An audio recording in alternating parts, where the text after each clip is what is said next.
वसीम सज्जाद साहब, आप हमें ये बताएंगे कि अब जो चीफ मिनिस्टर साहब ने समरी पे दस्तखत कर दिए हैं, समरी गवर्नर साहब के पास जाएगी, तो गवर्नर साहब इसमें कितना डिले कर सकते हैं?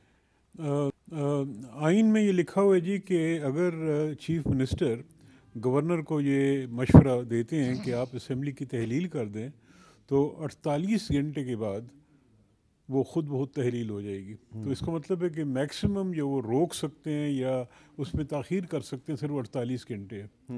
तो ये सूरत हाल है। इसका मतलब ये है कि गवर्नर के पास रोकने का एक किस्म का इख्तियार नहीं है, सिर्फ 48 घंटे की बात है। अच्छा, अब इसमें एक और बड़ी अहम बात है कि जब आज सुबह अर्ली मॉर्निंग परवेज़ लाई साहब ने एतमाद का वोट ले लिया, तो उसके बाद राना सनाउल्लाह साहब ने एक प्रेस कॉन्फ्रेंस की, एक प्रेस टॉक की, जिसमें उन्होंने एक दावा किया। जरा सुने उन्होंने क्या कहा।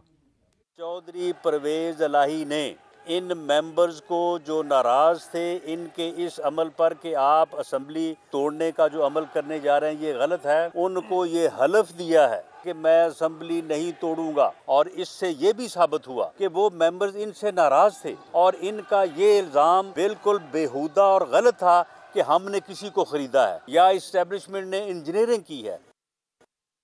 अच्छा, जवेद लतीफ़ साहब, राना साहब का ये दावा कि परवेज़ लाई साहब जो हैं उन्होंने मेंबरान को हलफ दिया कि मैं असम्बली नहीं तोड़ूंगा, तो राना साहब का ये दावा भी गलत साबित हो गया। आपकी पार्टी और आपकी जो वफाकी हुकूमत है उसके जो आपके साथी गुजरा हैं, आप ये नहीं समझते कि मुसलसल गलत बयानी से काम लिया और उनकी हर बात गलत साबित हो रही है? शुक्रिया हामिद मीर साहब। अगर मुझे इससे पहले जो आपका सवाल है गुजारिश करने का मौका दें, बात यह है कि आप ये देखें कि कल परसों की बात है जो इमरान खान ने बात की थी कि मेरे पे रेड लाइन लगा दी गई और मैं ये रेड लाइन मिटा के दिखाऊंगा। आप ये समझते हैं कि रेड लाइन इतनी मदम थी कि 3 घंटे के बाद वो रेड लाइन मिट गई? रेड लाइन का पूछना है कि तो जुल्फ़िकार अली भुट्टो की फैमिली से पूछो, रेड लाइन का पूछना है तो नवाज शरीफ की फैमिली से पूछो कि ये मिटा करती हैं या इसके असरात इतने गहरे होते हैं कि कई कई साल तक, कई कई दहाइयों तक वो असरात रहते हैं। और पाकिस्तानी कौम से पूछो। मगर बात यह है कि ये उसी तरह हुआ कि जिस तरह वो पिछले 7-8 साल से झूठ बोल रहे हैं। आप देखें कि आप के प्रोग्रामों में भी और आपसे आपके ये कानों में आवाज़ सुनाई देती होगी कि जब ये कहता था कि बड़ा प्रेशर है जी, हमें फ़ोन आ रहे हैं और कहा जा रहा था कि एक शख्सियत जो है वो लाहौर आके बैठ गई और 5-10 करोड़ 20 करोड़ तक का ऑफर है।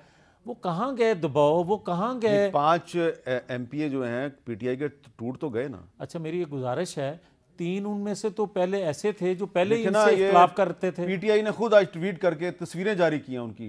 सरगोदा से फैसल फारूक चीमा साहब, मुजफ्फरगढ़ से खुरम लगारी साहब, मखसूस नशस्त पे मोमना वहीद, राजनपुर से दोस्त मजारी साहब, रहीम यार खान से चौधरी मसूद साहब।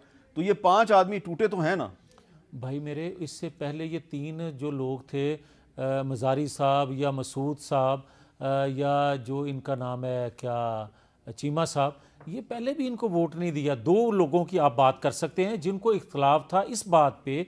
और ये बात मैं नहीं कह रहा हामिद मीर साहब, ये तो परवेज़ लाई खुद बात कर रहे हैं कि 70 से 90% लोग जो थे वो ये चाहते थे असम्बली ना टूटे। ये बात उन्होंने आज इमरान खान साहब को भी कही है, लेकिन साथ ही साथ उन्होंने ये भी कहा कि खान साहब, आपकी और मेरी पार्टी के अरकान की अक्सरियत असम्बली नहीं तोड़ना चाहते, लेकिन अगर आप कह रहे हैं तो हम आपके साथ हैं। अच्छा, ये भी सुन लें।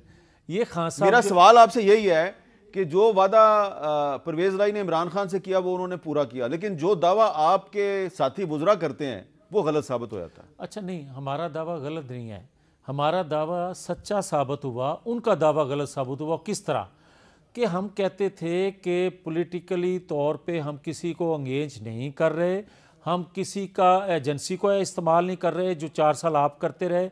हमने ये कहा कि जो 2018 में आप लोगों को सहूलतकारी मैसर थी वो हमें नहीं है, ना हम वो सहूलत लेना चाहते हैं। वो सच बात साबित होगी कि अगर हमने पैसा इस्तेमाल किया होता, कोई दबाव इस्तेमाल किया होता तो कल ये रिजल्ट ना आता।